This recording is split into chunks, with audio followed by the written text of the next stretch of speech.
안녕하십니까. 안녕하십니까. 아침 저녁으로 쌀쌀한 찬바람이 불어오고 있습니다. 벌써 가을을 맞이한 것 같습니다. 가을은 열매를 거두는 계절인데 올해 우리가 기도하고 목표한 대로 풍성한 열매를 거두는 계절이 되기를 기도합니다. 오늘 말씀은 겨자씨 하나님만한 믿음입니다. 5절 말씀, 6절 말씀을 읽고 제가 기도하고 시작하도록 하겠습니다. 시작.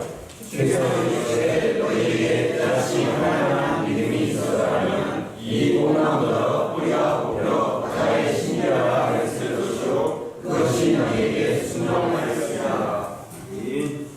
고마우신 하나님 아버지, 하나님께서 누가복음 생명의 말씀으로 제게 충만한 은혜를 매주 허락하심을 감사를 드립니다. 지난주에는 불의의 제물로 친구를 사귀라 귀한 말씀으로 은혜를 주셔서 감사를 드립니다. 이 시간에도 우리 주님께서 이 생명의 말씀으로 저에게 충만한 은혜를 부어주시기를 간절히 기도합니다. 다만 허물진 죄인에게 성령의 충만함을 허락해 주셔서 말씀만을 전하는 도구로 삼아주시기를 기도합니다. 예수님의 이름으로 기도합니다. 우리 고 서멜리 선교사님은 한국에 오셔서 우리 목자님들을 섬길 때마다 겨자씨 하늘과 같은 믿음을 주시도록 기도했다고 합니다. 하나님 아버지에게 겨자씨 하늘과 같은 믿음을 주셔서 도움이 필요한 선교사님들과 목자님들을 잘 섬길 수 있기를 기도합니다. 큰 역사를 섬기기 위해서 큰 믿음을 주시도록 기도해야 할 것 같은데 겨자씨와 같은 믿음은 어떤 믿음일까요?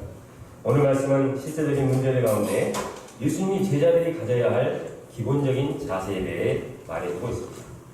예수님은 형제를 실족하게 하는 죄, 죄를 회개하는 형제에 대한 용서, 무의간 종의 겸손한 자세, 감사의 믿음에 대해 말씀하고 있습니다.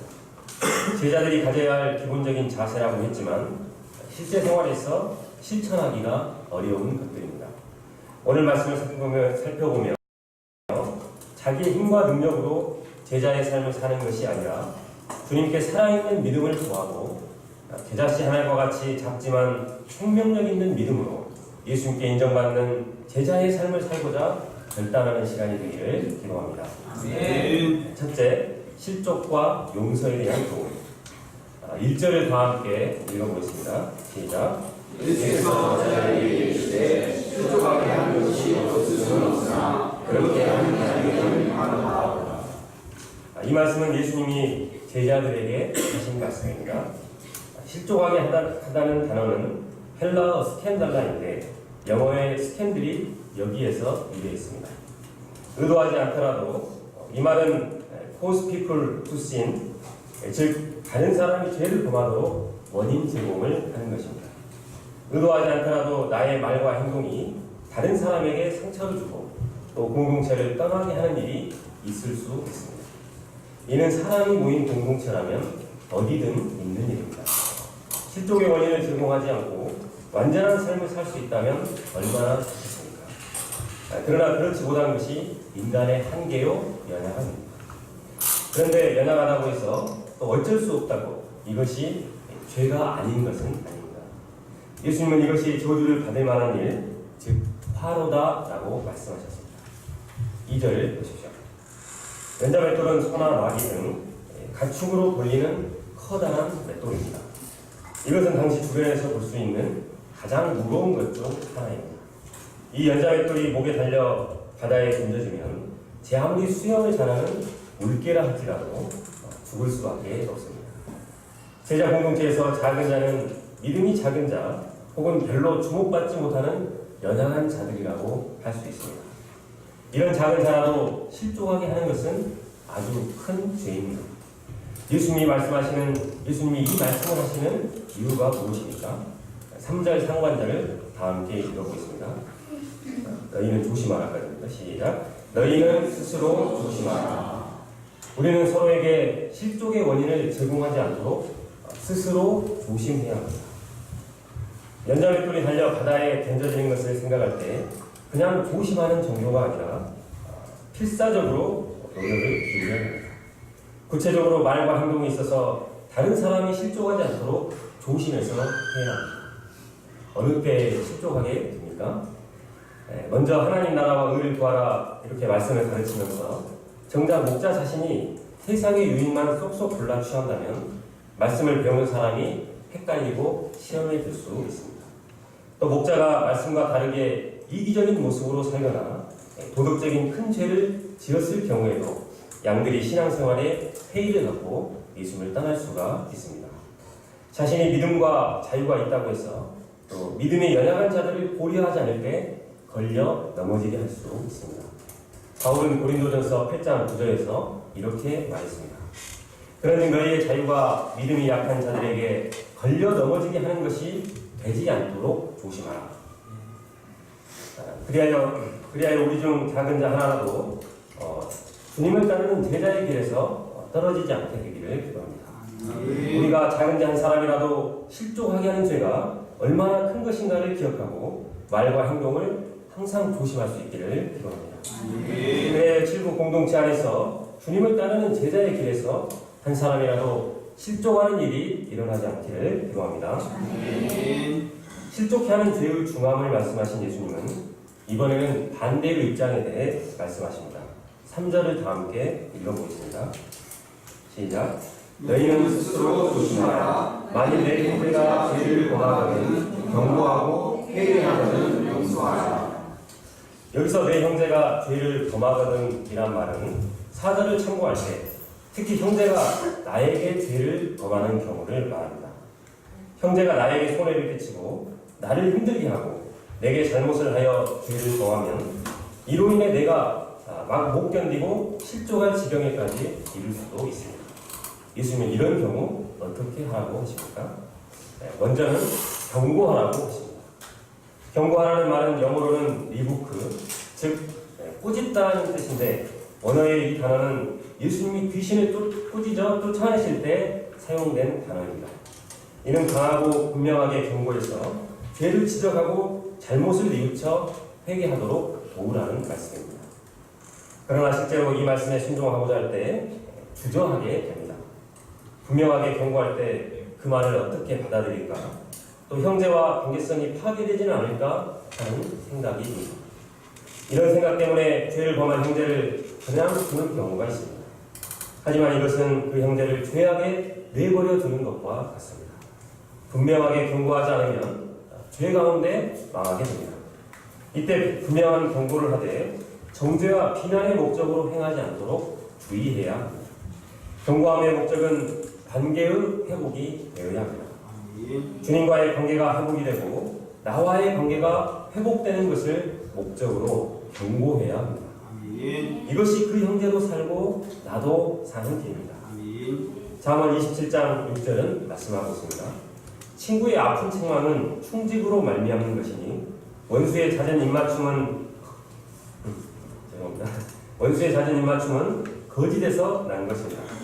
또 잠언 28장 23절도 말합니다. 형제를 경책하는 자는 서로 아첨하는 자보다 나중에 더욱 사랑을 받는다. 우리가 이 말씀에 순종해서 죄를 범한 형제를 분명하게 경고하여 죄로부터 돌이키도록 돕는 자들이 되기를 기도합니다. 다음으로 용서하라고 말씀하십니다.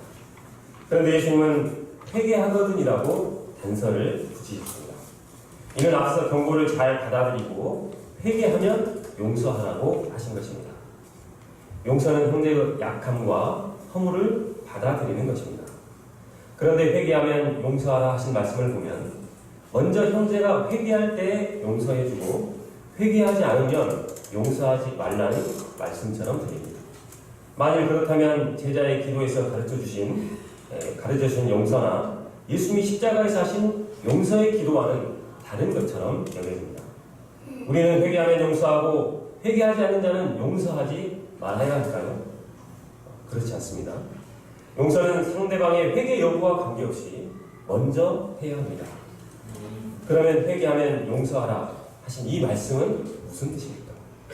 이때의 용서는 관계의 회복을 의미합니다. 예수님의 십자가의 용서의 기도를 생각해 보십시오. 예수님은 일방적으로 우리를 용서하셨습니다. 아버지 저희들을 사하여 주옵소서. 자기들이 하는 것을 알지 못함입니다. 우리가 이 예수님의 용서의 사랑을 알고 회개할 때 사랑의 관계가 맺어지게 됩니다. 그러나 회개치 않으면 관계의 회복이 일어날 수가 없습니다.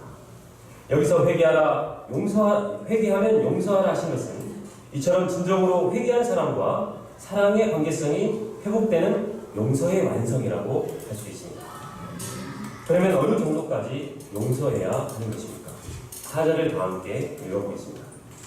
4절입니다. 시작. 만일 너에게 7번이라도 내게 죄를 짓고 7번 내게 돌아와 내가 회개하노라 하거든 너는 용서하라 하시라.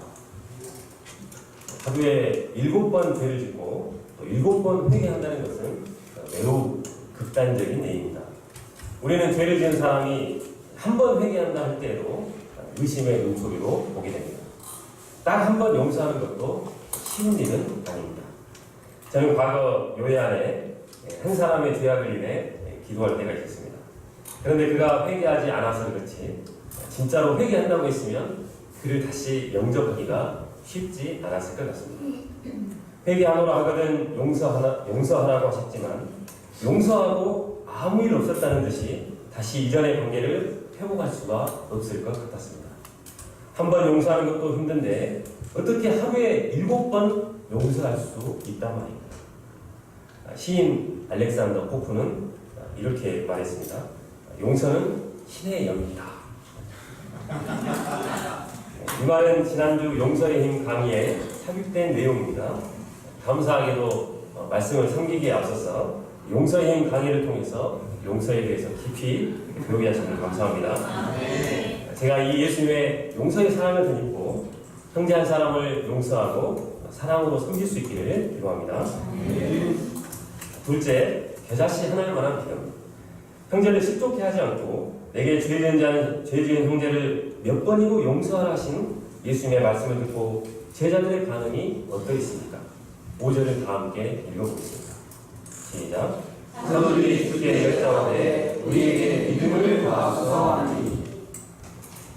말씀을 듣던 제자들 중 곧 제자들인 사도들이 예수님께 이렇게 말했습니다. 우리에게 믿음을 더하소서. 하루 3번도 아니고 7번을 용서하려면 특별한 믿음, 슈퍼 울트라 믿음을 가져야 가능할 것 같습니다. 그런데 주님은 말씀하십니다. 6절을 다 함께 읽어보겠습니다. 시작. 주께서 이르시되 너희에게 그다시 하려는 믿음이 있었다면 이 뽕나무가 뿌리가 뽑혀 바다에 심겨라 했을 것이요 그것이 너희에게 순종하였으나. 뽕나무는 돌 무화과과 나무를 말하는데 팔레스타인 지역에서 이 나무의 뿌리는 10m까지 깊게 내린다고 합니다. 뽕나무 뿌리는 깊이 내리기도 하고 또 옆으로 퍼져나간다고 합니다.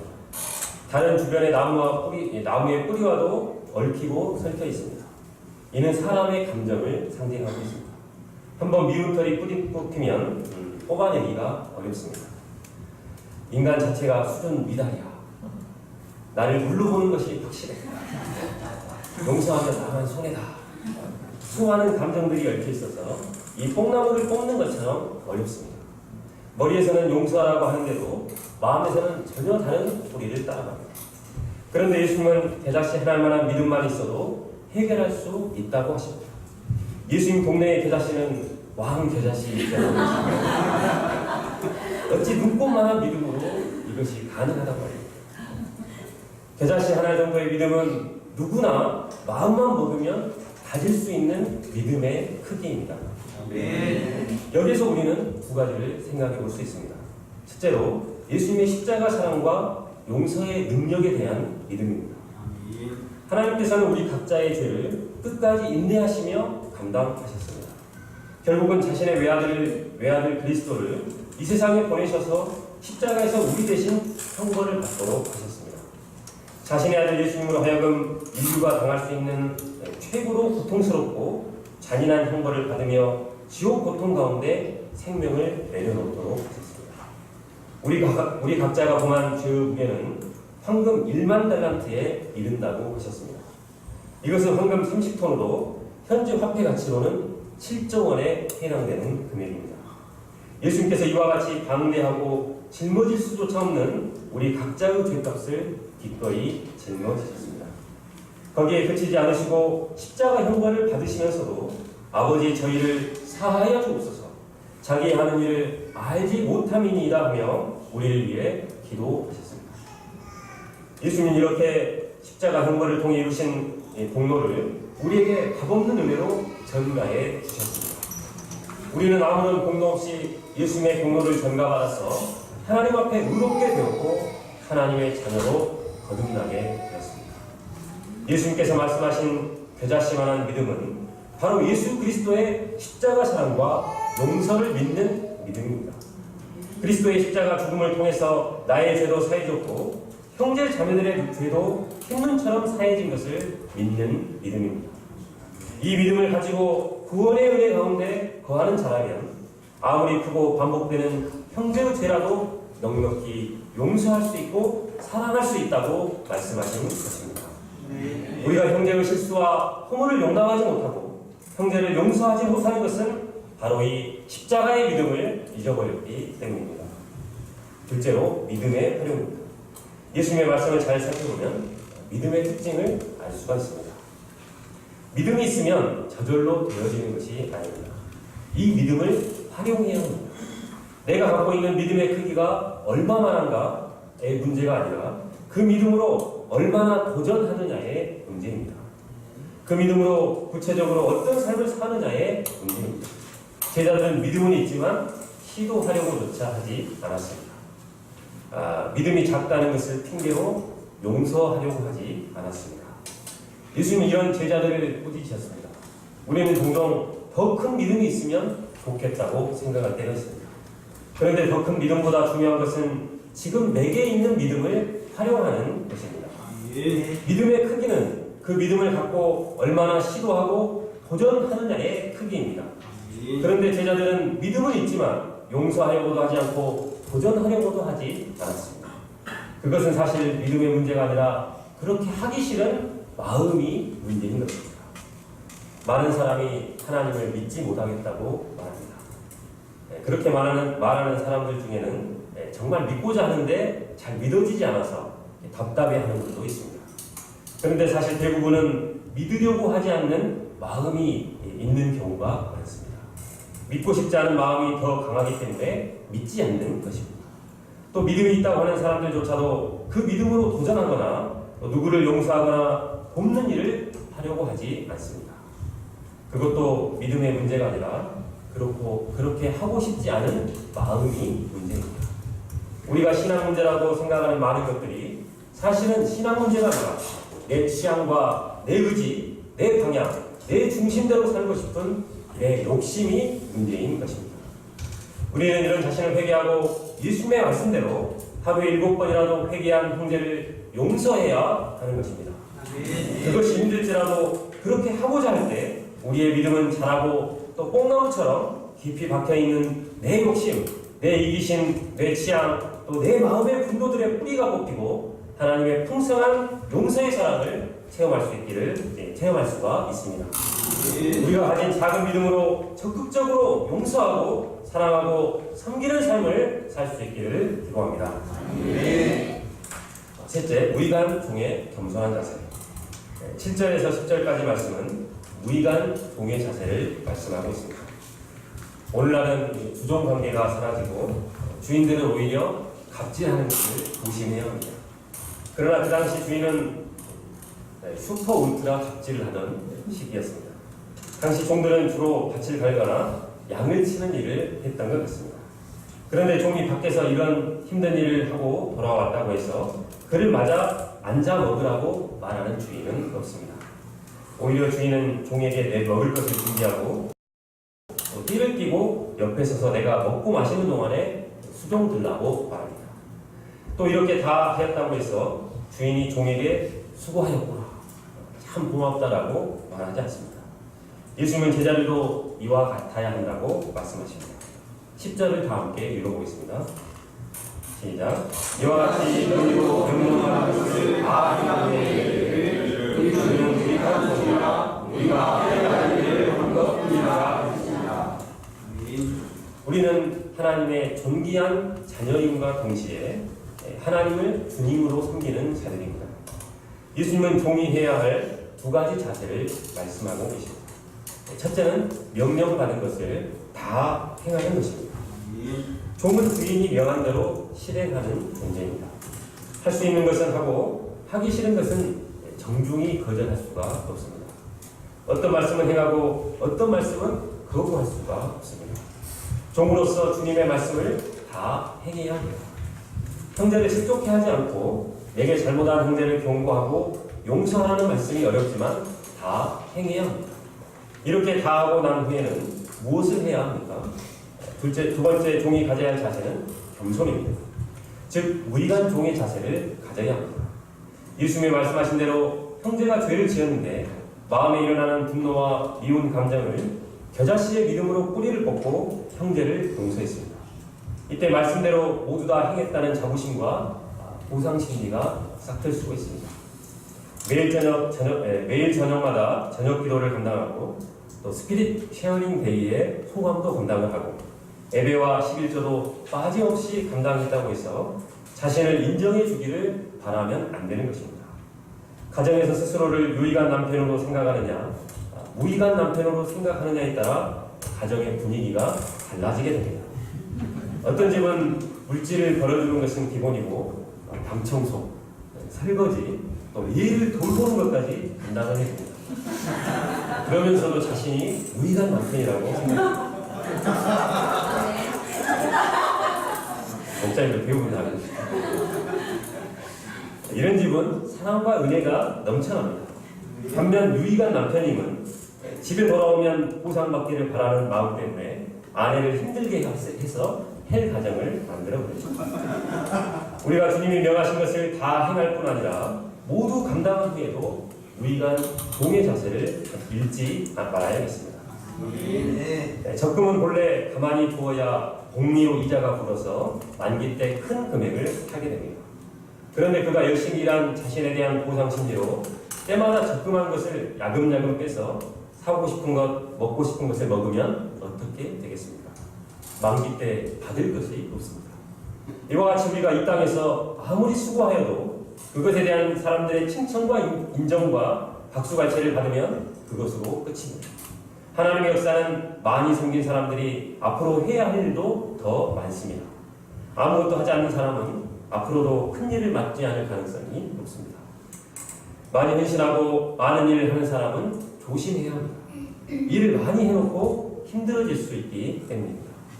그러나 예수님께서 가르쳐주시는 종의 자세를 가지면 크게 쓰임받을 수 있습니다. 많이 섬기고도 더 은혜로울 수가 있습니다.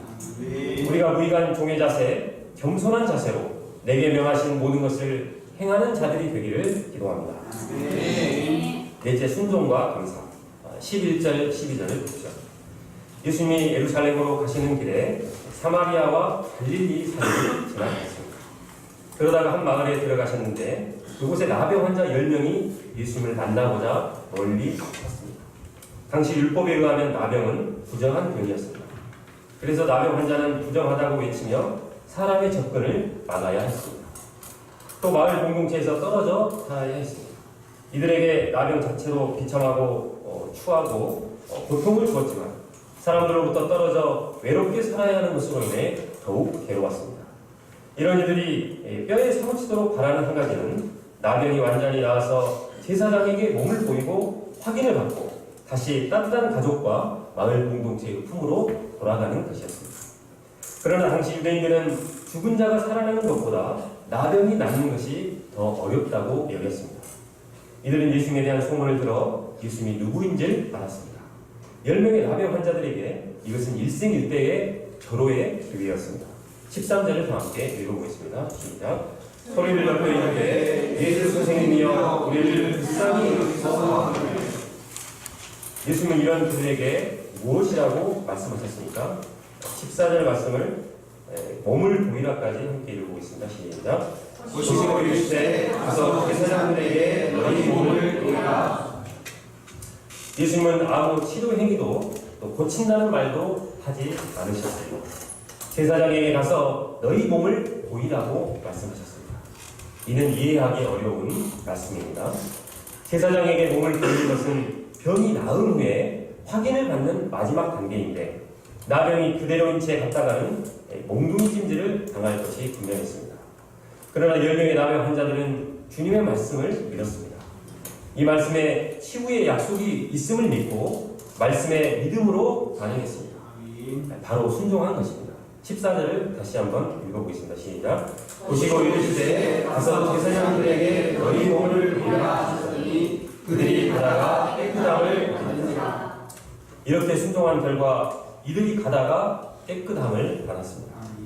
예수님의 말씀에 대한 믿음과 그리고 순종이 있을 때 깨끗함을 받고 회복에 이를 수 있었습니다.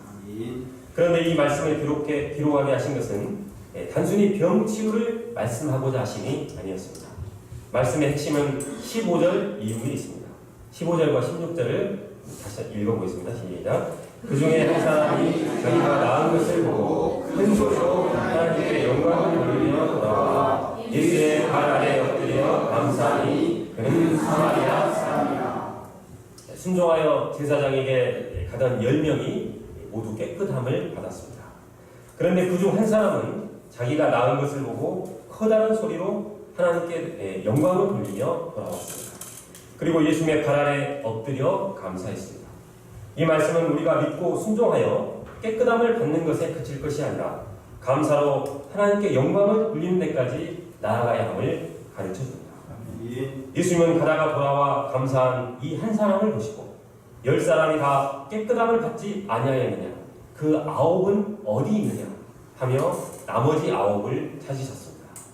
18절을 다 함께 읽어보겠습니다. 시작. 이 이방인 외에는 하나님께 영광을 돌리러 돌아온 자가 없느냐. 예수님은 안타까운 마음으로 하나님께 영광을 돌리러 돌아온 자가 더 없는가를 찾으셨습니다.